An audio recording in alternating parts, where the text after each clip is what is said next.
Let's talk about mental hacks for test day success, mental hacks to avoid that test day score drop.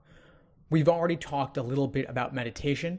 I want to go a little bit more into guided visualizations, specifically as they relate to our imagined best case and worst case scenarios.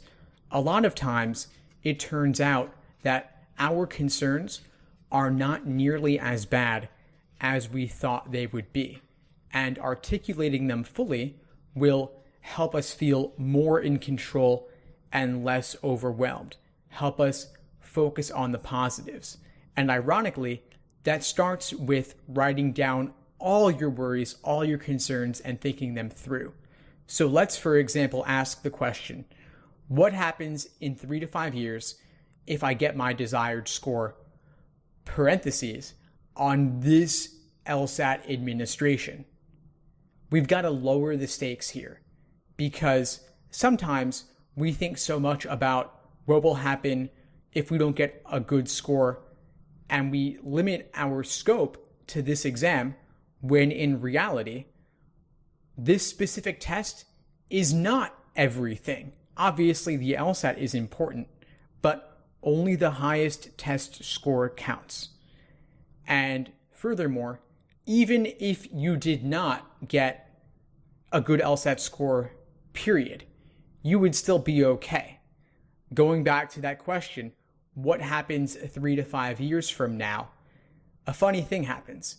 It turns out that for some students, their worst case scenario is not nearly as bad as they thought it would be. I had a student recently I was talking with on this very question. She was stressed. She was anxious. She was worried that if, despite multiple attempts, she could not get her desired score, she would have to go back to undergrad and get another degree in order to become a social worker or some sort of psychologist. And I happen to know quite a few social workers, and I know that you can major in virtually anything and go on to get a master's in social work. And this girl, maybe she majored in English or poli-sci, I forget what, but she thought she'd have to go back to undergrad and tell her parents, oh, I wasted 4 years of undergrad, got to go get a second BA. Turns out that was not the case.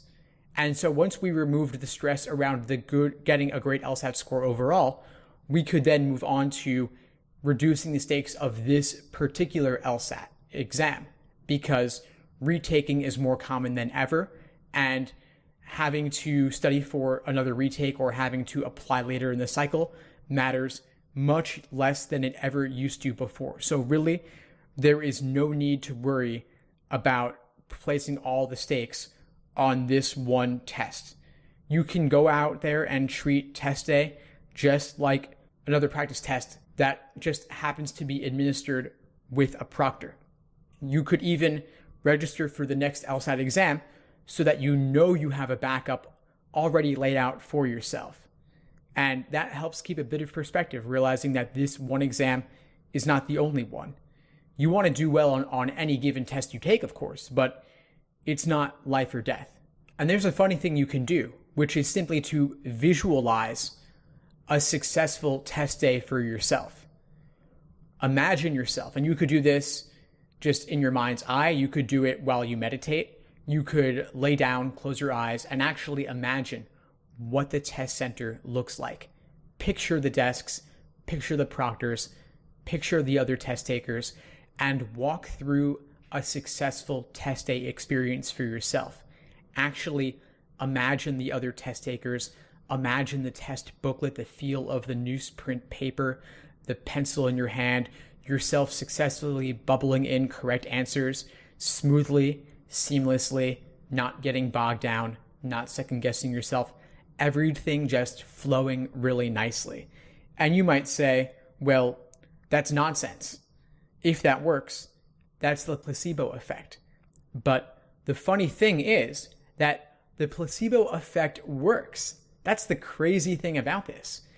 Even if people know it's a placebo effect and that's why they're benefiting, they still benefit either way. So if you don't want to do this sort of thing, you've got to ask yourself, well, is it rational to do something seemingly irrational if it still gets me the results?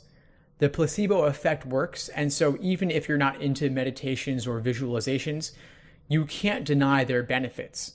And this one here is from The Guardian, so fairly mainstream source.